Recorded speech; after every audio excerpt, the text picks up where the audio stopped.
I want to show you a number, one number, and I want to show it to you slowly, digit by digit, because when you see it all at once, your brain does something automatic. It makes the number feel abstract. It makes it feel like a government problem. It makes it feel like something that exists in a different world from your daily life. So I am going to show it to you differently. I am going to show it to you in a way that makes it impossible to feel abstract. The number is $36 trillion. $36 trillion. That is America's national debt as of November 2024.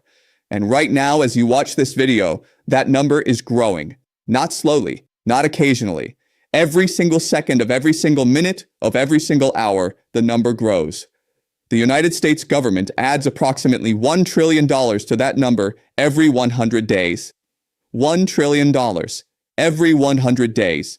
Now let me make this personal. Because this is the part that mainstream media, that politicians, that the people who benefit from you not fully understanding this number never want you to calculate. Your share. Every American citizen, every man, woman, and child living in the United States carries a theoretical share of this debt. That share is approximately $107,000. $107,000 per person. If you are a taxpayer, your share is larger, approximately $267,000 per taxpayer. Right now, today, growing every second. I am going to spend the next 24 minutes showing you exactly what this number means, exactly who holds this debt, exactly what happens when the people holding this debt lose confidence in America's ability to repay it, and exactly what this means for your money, your retirement, your mortgage, your grocery bill, and every financial decision you will make for the rest of your life. My name is Professor Jiang. I have spent 30 years studying monetary systems, debt dynamics, and the economic consequences of decisions that governments make and hope their citizens never fully connect to their daily experience. Stay with me. Every minute of this video changes how you see your financial world. Before I go deeper, I have one gift for you. People ask me every day, Professor Jiang, what is real anymore? Because the internet is full of fake success, fake gurus, fake promises. But after 30 years studying money, power, and human behavior, I discovered something dangerous. Most people are not poor because they lack opportunity. They are poor because they are mentally programmed to stay average. That programming controls your decisions, your risks, your income, your entire future. That is exactly why the TPP system was created. Inside, you receive mindset mastery training, advanced wealth strategies, investment fundamentals, a private mastermind community, and a complete success roadmap with instant access to premium video lessons and ebooks. This is not motivation. This is financial re-engineering. And here is why thousands join with confidence. You receive a full 60-day money-back guarantee. Use the system for 2 full months. If your mindset and financial clarity do not transform, you pay absolutely nothing. Zero risk, complete protection. The investment is $5,399, one time. One decision can change your financial trajectory forever. Do not worry, I already placed the link in the description and pinned comment. This is Professor Jiang. Authentic, calculated, guaranteed. Secure your position now. Now let us get back to what matters. Let me start with a comparison that I find genuinely stunning. And I want to be precise with these numbers, because the precision is what makes this real. In 2024, the United States government paid more than $1 trillion in interest payments on its national debt. $1 trillion. Just in interest. Not paying down the debt. Not reducing the principal. Just paying the interest that is accumulated on the money already borrowed. The United States defense budget for 2024 was $886 billion. $886 billion. Now compare those two numbers. Interest payments on the national debt, $1 trillion. The entire American military, every aircraft carrier, every nuclear weapon, every soldier, every base around the world, every piece of military technology on Earth, $886 billion. America spent more money in 2024 paying interest on its debt than it spent on the most powerful military force in the history of human civilization. Let me say that again more slowly.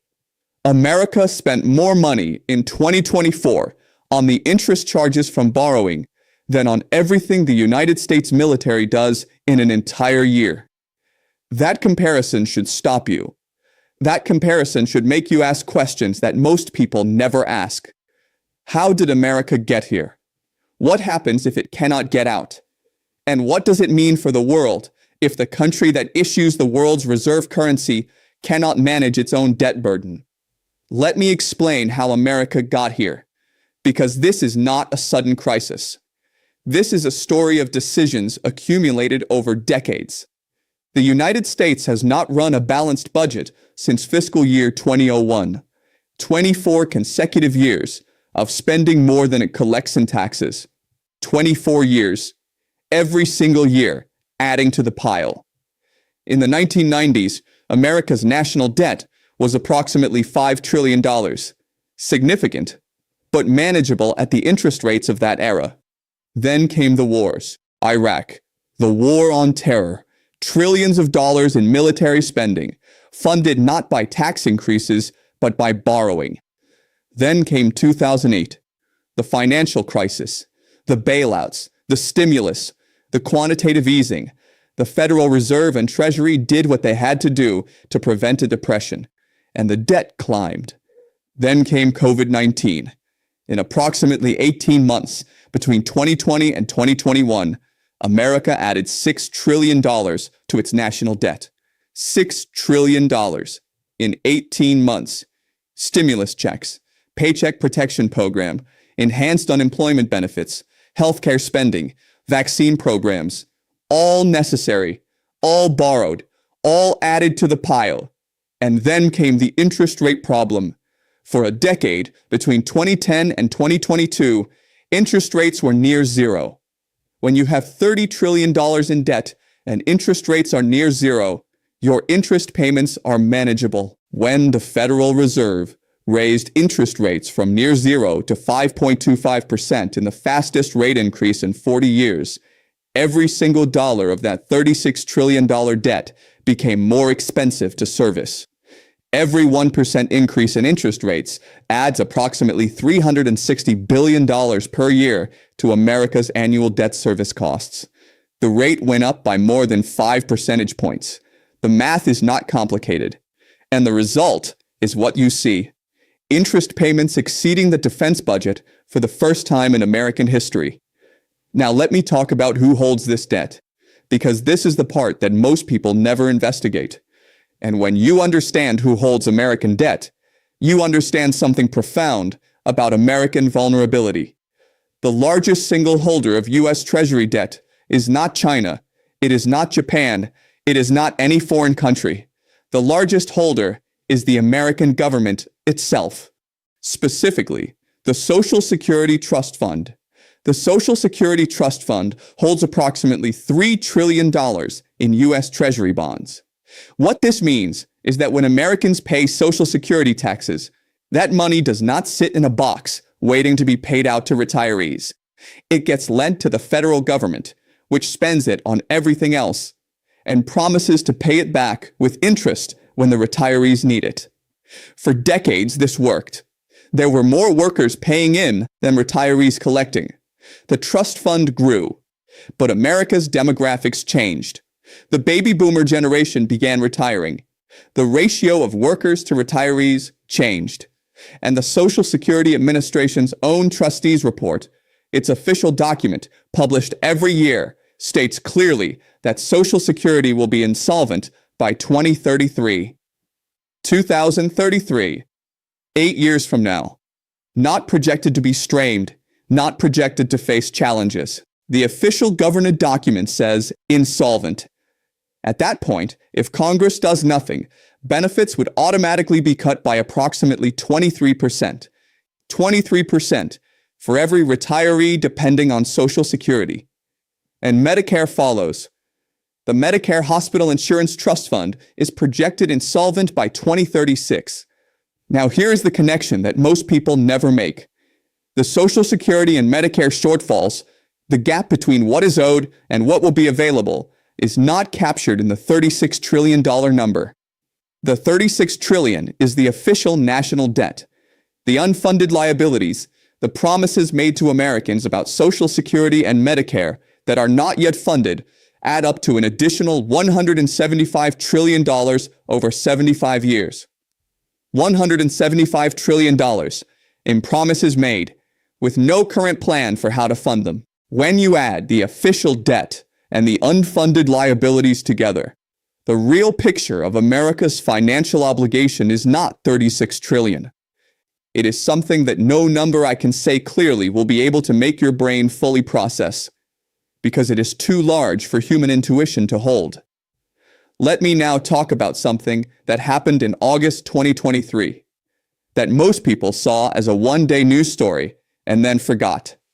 Fitch Ratings, one of the 3 major credit rating agencies whose job it is to assess the creditworthiness of governments and corporations, downgraded the United States credit rating from AAA to AA+. AAA is the highest possible credit rating. It means this borrower is the safest possible. They will always repay. There is no safer place to lend money. AA+ is one step below. Still excellent, but not perfect. Not the safest possible. The reason Fitch gave for the downgrade was not complicated. Fitch cited America's deteriorating fiscal trajectory, its repeated debt ceiling crises, the erosion of governance standards, and the expectation that the fiscal situation would continue to deteriorate. 3 months later, in November 2023, Moody's, the second major rating agency, changed its outlook on America's credit rating from stable to negative. Negative outlook means we are watching this, and if it continues in the current direction, a downgrade is coming. And Standard & Poor's, the third major rating agency, had already downgraded America from AAA in 2011. All 3 major credit rating agencies in the world have now either downgraded America or issued negative warnings about American creditworthiness. All 3. This has never happened in American history before. And here is why this matters far beyond the rating agency headlines. When a credit rating goes down, the interest rate at which a borrower can borrow goes up, because lenders demand more compensation for taking more risk. When America's credit rating goes down, the interest rate on U.S. Treasury bonds rises. When the interest rate on U.S. Treasury bonds rises, the interest payment on $36 trillion of debt rises. When the interest payment rises, the deficit grows larger. When the deficit grows larger, more money is borrowed. When more money is borrowed at higher rates, the interest payment grows larger. This is a cycle, and it is a cycle that does not naturally correct itself. It requires deliberate, politically painful intervention to interrupt. And in 24 consecutive years of deficits, Congress has not demonstrated the political will to make that intervention. Now let me explain the foreign creditor situation, because this is where the geopolitical analysis I do connects directly to the debt analysis. Approximately $8.5 trillion of U.S. Treasury debt is held by foreign governments and institutions. The largest foreign holders are Japan, with approximately $1.1 trillion, China, with approximately $750 billion, and the United Kingdom, with approximately $740 billion. These are not just investment relationships. These are leverage relationships. When Japan or China or any large holder of U.S. Treasuries decides to sell, the price of U.S. Treasury bonds goes down. When the price goes down, the yield, the effective interest rate, goes up. When the yield goes up, the cost of American borrowing goes up. This is not theoretical. This is exactly what began happening in 2024. Japan raised its own interest rates for the first time in 17 years. When Japanese interest rates rise, Japanese investors can earn returns domestically that previously required investing in foreign bonds like U.S. Treasuries. So Japanese institutions began selling U.S. Treasuries. In 2024, Japan sold a record amount of U.S. Treasury bonds. The largest foreign holder of American debt began reducing its position. China, as I explained in my previous analysis, also reduced its Treasury holdings by $53 billion in response to tariff tensions. And every time a major foreign holder reduces its position, the United States has to find other buyers for its debt at whatever price the market will accept, which is sometimes a higher yield than before, which means more expensive borrowing, which means a larger deficit, which means more debt, the cycle again. Let me now tell you something about the dollar, because the dollar is the reason this cycle has not broken yet. And understanding the dollar is understanding both America's greatest protection and America's most vulnerable point. The United States dollar is the world's reserve currency. Central banks around the world hold dollars. International trade is priced in dollars. Oil is priced in dollars. Most global debt is denominated in dollars. This status, what the French once called the exorbitant privilege, gives America an ability that no other country possesses. America can run deficits that would be catastrophic for any other country because the world needs dollars. The world's need for dollars creates permanent demand for U.S. Treasury bonds, which are the primary instrument through which America borrows. As long as the world needs dollars, America can borrow more cheaply than its fiscal situation would otherwise justify. This is the insurance policy. This is what has protected America from the consequences of 24 consecutive years of deficits. But here is what I have been watching for 30 years. The insurance policy is shrinking. The dollar's share of global reserve currencies has fallen from 71% in 2001 to 58% in 2024. 13 percentage points in 23 years. A gradual, consistent, documented erosion. Saudi Arabia accepting yuan for oil. China and Russia settling in yuan and rubles. 100 countries connected to China's CIPS payment alternative to SWIFT. BRICS expanding and discussing alternative reserve currencies. Each one of these developments, individually small, collectively represents the erosion of the structural dollar demand that makes America's debt sustainable. The day the dollar loses its reserve currency status is not tomorrow, it is not next year, but that day is closer than it was in 2001. And every step closer it gets, the more expensive America's debt becomes. And every step more expensive America's debt becomes, the larger the deficit grows. And the larger the deficit grows, the closer that day gets. Now let me tell you what all of this means for you. Not for economists, not for government officials, for you, specifically, directly, practically. The Federal Reserve raises interest rates to fight inflation. But the Federal Reserve also has to consider what higher interest rates do to the government's debt service costs. Every time rates rise, the federal government pays more interest. This creates a political pressure to keep rates lower than pure inflation-fighting logic would require. When rates are lower than inflation-fighting logic requires, inflation persists longer. When inflation persists longer, your grocery bill stays higher than it should. Your rent stays higher than it should. Your energy costs stay higher than they should. Your retirement savings lose purchasing power. Your fixed income investments return less than inflation. The government's debt problem is not separate from your inflation problem. They are the same problem expressed at different scales. Your car loan rate, your credit card rate, your small business borrowing rate, your home equity line of credit. All of these are priced in relation to the base interest rate that the Federal Reserve sets. and the Federal Reserve's ability to set that rate optimally is constrained by the government's debt burden. The government's debt problem is embedded in the price of every financial product you use. Your Social Security. If you are currently working and planning to retire between 2033 and 2040, the Social Security insolvency projection directly affects your retirement planning. Not theoretically, directly.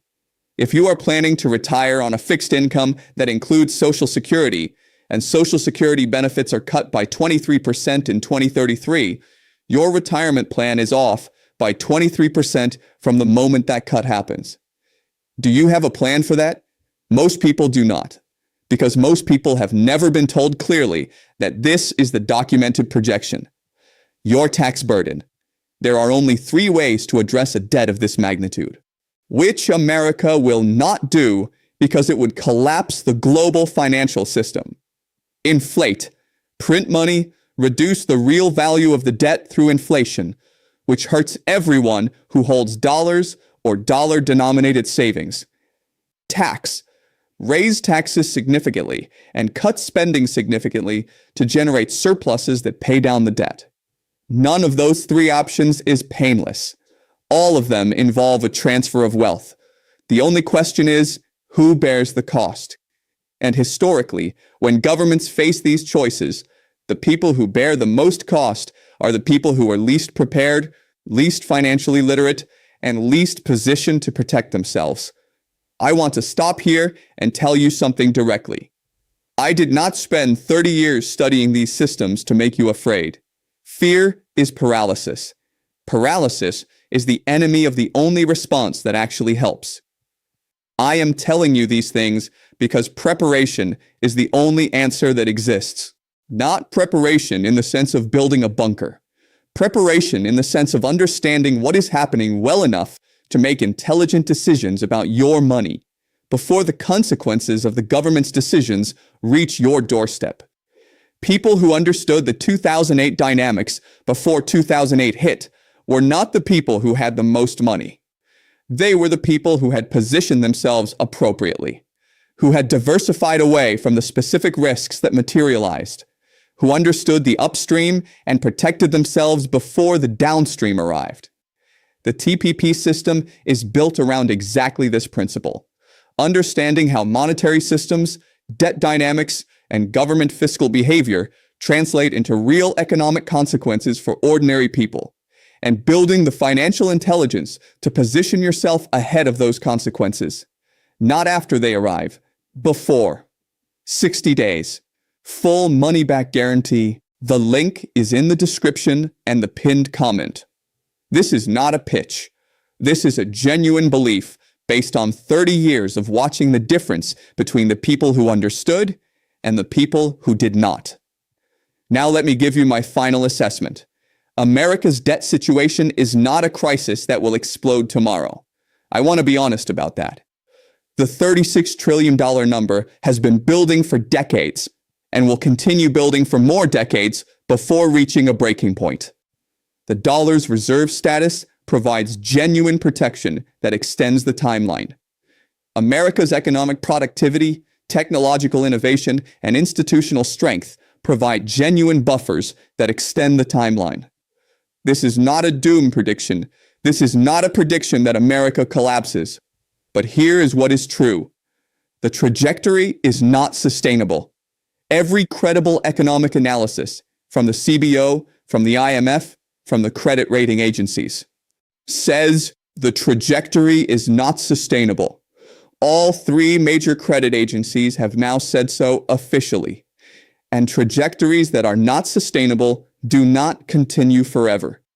They either change through deliberate policy intervention, which requires political will that 24 consecutive deficit years suggests is difficult to generate, or they change through market forces, which is a less controlled and more painful process. The Congressional Budget Office projects American debt reaching $54 trillion by 2034, interest payments reaching $1.7 trillion per year under current policy, if nothing changes. And in 24 years of deficits, nothing has changed. The question for you is not whether this problem exists. The verified data shows it clearly. The question for you is whether you are building your financial life on an accurate understanding of the world you are actually living in, or on an assumption that the world your parents lived in still exists, because it does not. The world of low interest rates, stable entitlement programs, and unquestioned dollar dominance is giving way to something different. The people who see that change coming and position themselves accordingly are the people who navigate what comes next. I am Professor Jiang. I have spent 30 years telling people what the data actually says, rather than what is comfortable to hear. This is what the data says. The number is 36 trillion. It is growing every second. Your share is $107,000, and the decisions you make about your financial life in the next 12 to 24 months will determine which side of this transition you are on. Subscribe. Come back for the next one, because the next development in America's fiscal situation will happen before most people expect it. And when it does, the people who understood this video will not be surprised. This is Professor Jiang. Calculated. Guaranteed. Stay sharp. The clock is running.